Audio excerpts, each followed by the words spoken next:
crazy because we cooperate with so many people, so many cultures, so many countries.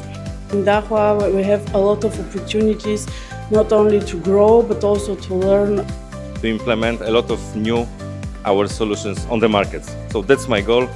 People from another country, not only Poland, but from China, and work with them.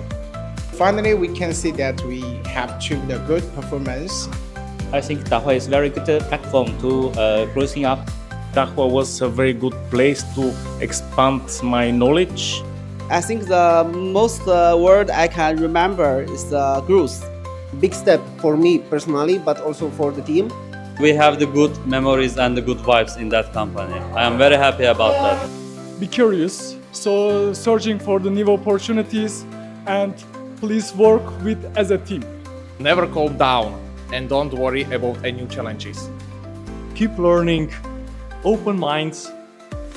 Just be yourself and never give up. When we look back at the 10 years, we saw so many changes in our region.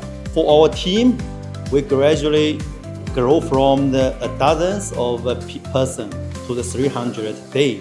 Look back at the 10 years, I think we did maybe the best.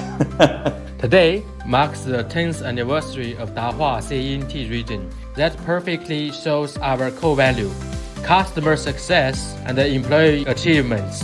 Pioneer into the next 10 years. Pioneer into the next 10 years. Pioneer. Pioneer into the next 10 years. 10 years. Pioneer into the next 10 years. Pioneer